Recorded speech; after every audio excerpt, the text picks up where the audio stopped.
another episode of Conversations with me, Iyore, of course, my amiable self.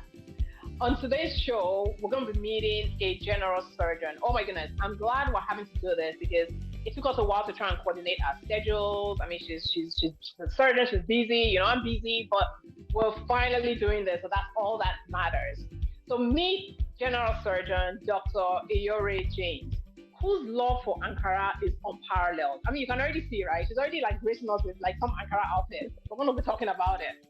By day, she saves the day by providing medical care and surgical services to her many patients. And on the side, and I put it aside on a mission, she advocates for better healthcare delivery in Nigeria. Welcome to the show, Dr. James. Really glad to have you, and I can't wait to have this conversation. How are you doing?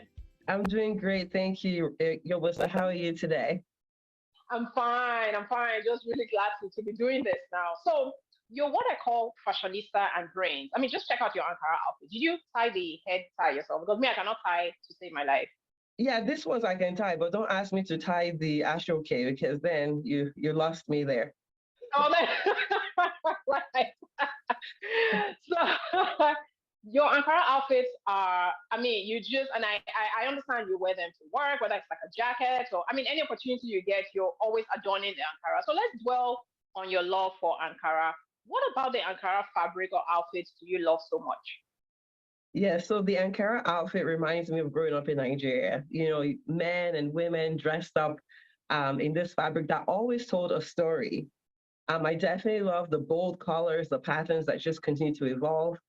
I especially love that the fabric blends Asia, Africa, and European culture, as if to remind us of our oneness despite diversity in ethnicity. Mm-hmm.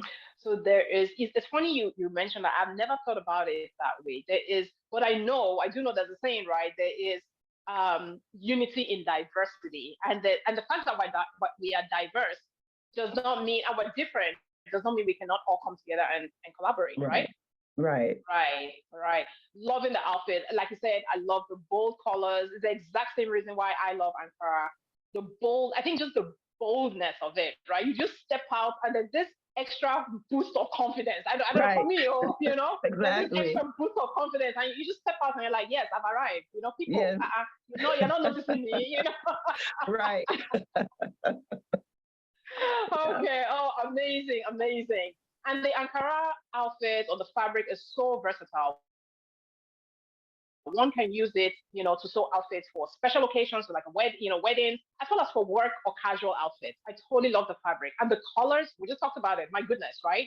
But looking this gorgeous, though, I must tell you, there is a price to pay. Oh yeah, serenade us with the chorus of your favorite Afrobeat tunes. Now, let me give you an option so that I'm giving you choices here. You could either do one of the trending Afrobeats these days, or you can take us back to like Nigeria tunes back in the 80s or the 90s. So pick one. Okay, so you want me to embarrass myself in public? Yes, basically. Yes. Okay. So, of course, there are many great Afrobeats, but my first thought is Shina Peters, Afro Juju. I don't even know how to sing the thing. What is it? Shina Peters. Afro Juju, all the difference is clear. Of course, the dancing now with the shoulder. I'm dancing. I'm helping. Dancing. Oh my goodness. My goodness, Shina Peters was, as in any party you go to. I mean, we're young then, we're like, what, secondary school or so? Yeah. Maybe primary school into secondary school. Any party you go to and they not play Shina Peters, it's like you're not. It's like, what kind of party this one? Or what kind, Thank you so much. That was good. So you know what? You can continue to look this good on my show. That's fine. You paid the dues. Okay. So let's segue into your work as a general surgeon and as a doctor. In 2 minutes or less, give us a little bit of background into why you decided to go into medicine. Was this something you always knew? I guess maybe when you're young that yes, this was a path you wanted to go, or did events come to your aid? I guess just tell us your story. Absolutely. So I decided to go into medicine because I felt it was the best way I could help people. Because I saw a lot of people and children like me at the time growing up in Nigeria suffering, and myself in boarding school, I almost died from typhoid fever. If it wasn't a really good friend of mine, and I want to shout out to her, Chinwe Woko, who made sure she notified my parents that I essentially wasn't doing well because clearly the sick bay was at the time wasn't really equipped to deal with what I was going through. So for me, back then, like communication, not like you have cell phones now where you can call Right. or whatever. Communication was very limited. So this is why I really decided to do medicine because I thought it was the best way, I could help people. Mm-hmm. And I didn't think I was going to become a surgeon. I went into medical school thinking I was going to become an infectious disease specialist, All right. again, with Okay. experiences growing up. But, it was during my third year general surgery rotation that, I don't want to use the word saw the light, but it was sort of love at first sight, when I saw um, the immediate sort of effect you could have on a patient. So a patient comes in, their gallbladder is bad, you take it out, they feel better right away, So that was really Mm-hmm. what pushed me. Plus, it is a skill set that can do a lot of good in a country like Nigeria. Now there's your mission critical side gig. And this is where you provide advocacy work under the auspices of NPAG, and that stands for the Nigerian Physician Advocacy Group. Tell us about Correct. this group. Tell us about how you as a physician and your work as a physician weaves into it. Tell us about its mission statement and then highlight some notable achievements that this group has had. Absolutely. So the Nigerian Physicians Advocacy Group was created by Nigerian American physicians because, we just sort of got tired, or we are tired of the healthcare crisis in Nigeria, which we realize is really a failure in governance. So this group was actually developed to help deal with the governance issue. So a lot of the things we do, or our mandate, is to encourage Nigerian citizens to engage in the processes that affect their lives, policies, making sure that those things are implemented. And so one of the things, a notable achievement that we have done over the year is really helping register people to vote.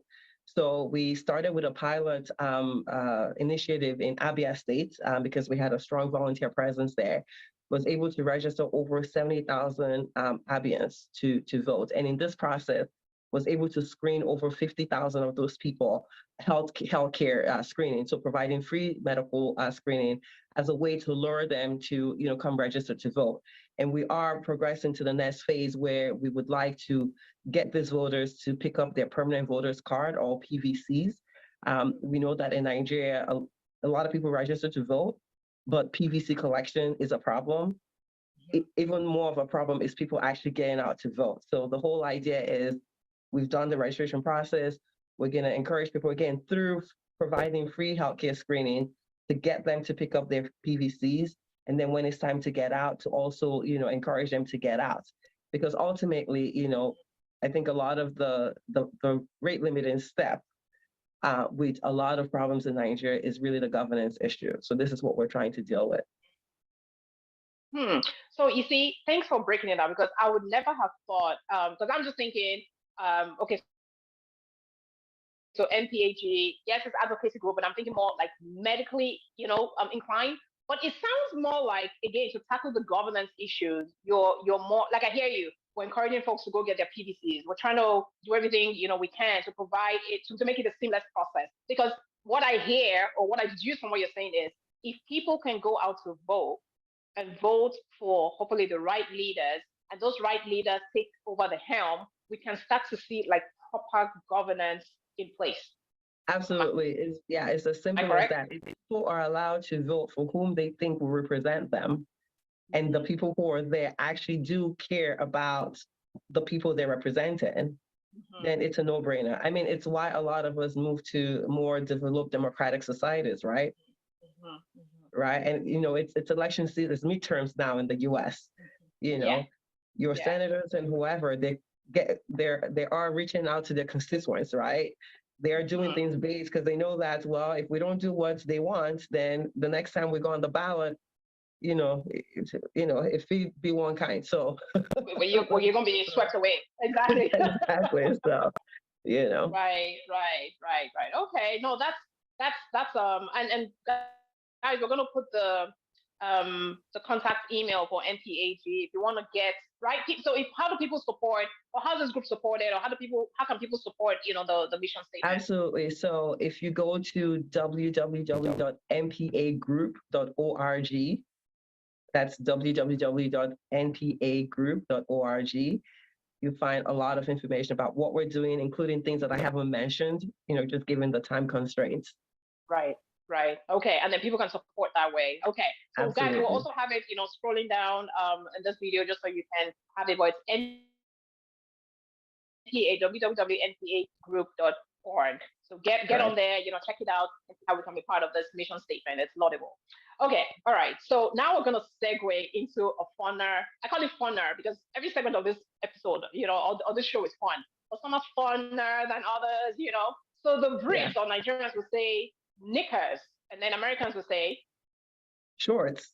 Shorts, exactly. Okay. And then the Brits and Nigerians will say, or the Brits will say biscuits. Nigerians, of course, will say biscuits. What will Americans say?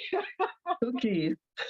Oh, in the Brits, if you're sick and you go to a British hospital and you need to have surgical services done, they take you to a theater. Here in the US, they take you to we call it the OR. But yeah, you're right. When I'm communicating with friends in Nigeria, it's operating theater. Yeah. Right. So operating, right, but OR, operating room. Operating room. Exactly. I guess. Yeah. Exactly. Okay. The Brits would say the boot of a car, but Americans would say trunk. And then if you have an electric car, then it's frunk. Because there's no engine in the front, so it's the front. Because there's not. I know. I wonder what the Tesla word for frunk, I mean the UK word for frunk is. Because if the back is I guess it's the same. I guess I know, maybe frunk. I don't know. I know, right? I need to go ask a Brit. I was like, hey, what would you call it? Yeah, I know. And then you're driving and you go past the turn that you try to make. So the Brits would say reverse, but then Americans would say turn around. Back up. Americans, back up. There you go. Back up. Yeah. So I was I was 16 or something, I was in Boston, Massachusetts. And you know how in Nigeria, there's only one type of weather. I mean, it's either is hot, and even when it's cold, it's not that cold, it's still hot, you understand? And as long as the sun is shining, it's hot, right? So this is like, I don't know, October, November in Boston, Massachusetts. And, I'm looking out the window, it's like bright, sunny, it's so nice. I'm like, oh my gosh, I'm sure it's going to be like super warm when I go out. And I go outside and I'm like, wait, what? Why is it cold? Because the sun is